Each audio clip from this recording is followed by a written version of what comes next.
പിതാവിനും പുത്രനും പരിശുദ്ധ റൂഹായിക്കും സ്തുതി. ആദ്യയിലെ പോലെ ഇപ്പോഴും എന്നേക്കുണ്ടായിരിക്കട്ടെ. ആമീൻ. വചനപുരയിലേക്ക് ഏവർക്കും സ്വാഗതം. 1 യോഹന്നാൻ 2-ാം അധ്യായം 14-ാം തിരുവചനം.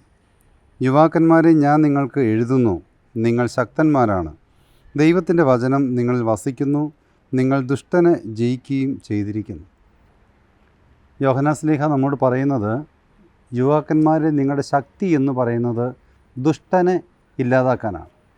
സാധാരണഗതിയിൽ നമ്മുടെ യുവാക്കന്മാരുടെ ശക്തി എന്ന് പറഞ്ഞാൽ 1 പറഞ്ഞാൽ 2 പറയുക, അടിച്ചാൽ തിരിച്ചടിക്കുക, കരുത്താണ് ബലം, ശക്തി പ്രകടനമാണ് വലുത് എന്ന് പറയുന്ന ഈ കാലഘട്ടത്തിലാണ് യോഹന്നാൻ ശ്ലീഹ നമ്മോട് പറയുകയാണ്, യുവാക്കന്മാരെ, നിങ്ങളുടെ ശക്തി എന്ന് പറയുന്നത് ദുഷ്ടനെ ജയിക്കലാണ്.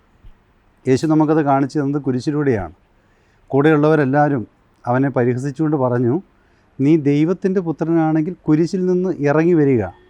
അവൻ്റെ ശക്തി കാണിച്ചത് കുരിശിൽ നിന്ന് ഇറങ്ങി വന്നിട്ടല്ല, പകരം അവൻ തന്നെ വേദനിപ്പിച്ച പരിഹസിച്ചവരുടെ മുൻപിൽ ദൈവത്തിൻ്റെ പുത്രനായി തൻ്റെ ക്ഷമയും സ്നേഹവും പിതാവിൻ്റെ ഇഷ്ടപ്രകാരം തൻ്റെ ബലി പൂർത്തീകരിച്ചു എന്നുള്ളതാണ്. നമ്മുടെയൊക്കെ ജീവിതത്തിൽ നമ്മളൊക്കെ വലിയ ശക്തന്മാരായി കഴിഞ്ഞാൽ നമ്മുടെ ശക്തി പ്രകടിപ്പിക്കാൻ ശ്രമിക്കും.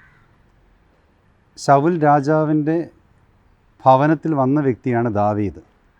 ശൗല് ദാവീദിൻ്റെ കൂടെ ദൈവമുണ്ടെന്ന് തിരിച്ചറിഞ്ഞ നിമിഷം മുതൽ ദാവീദിനെ വെറുക്കാൻ തുടങ്ങിയായി. പിന്നീട് ദാവീദ് രാജാവായി കഴിഞ്ഞ് ഈ ദാവീദിൻ്റെ ഒരു കാലഘട്ടം ഒളിച്ചോട്ടത്തിൻ്റെ സമയമാണ്. ശത്രുക്കൾ അവനെ പിടിപ്പിക്കാൻ ശ്രമിക്കുമ്പോൾ തന്നെ ശൗൽ എന്ത് ചെയ്തുകൊണ്ടിട്ടുണ്ട്? അവനെ ഉപദ്രവിക്കാൻ ശ്രമിച്ചു. പക്ഷേ ദാവീദിന് പലപ്പോഴും ഈ ശൗലിനെ കൊല്ലാൻ അവസരം കിട്ടിയിട്ടുണ്ട്. ഗുഹയിൽ വെച്ചും വാൾ കയ്യിൽ കിട്ടിയും പല സമയത്തും കൊല്ലാൻ അവസരം കിട്ടിയിട്ടും അവൻ ദൈവത്തെ പ്രതി ഈ അഭിഷിക്തനെ തൊടുകയിൽ നിന്ന് തീരുമാനമെടുത്തതാണ് ദാവീദിൻ്റെ ശക്തി തെളിയിച്ചത്.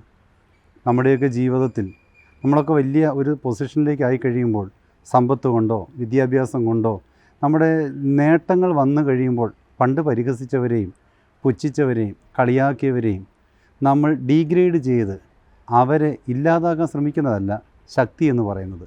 പകരം ദൈവത്തിൻ്റെ ശക്തിയിൽ ആശ്രയിച്ച് പരിഹസിക്കുന്നവരെയും കുറ്റപ്പെടുത്തുന്നവരെയും ദൈവത്തിന് സമർപ്പിച്ച് അവരെ നേടാൻ കഴിയുന്നതാണ് ശക്തി എന്ന് പറയുന്നത്. ഈ ശക്തി പരിശുദ്ധാത്മാവ് വഴി പ്രഭാതത്തിൽ നമുക്ക് ലഭിക്കട്ടെ. ദൈവം നമ്മെ അനുഗ്രഹിക്കട്ടെ.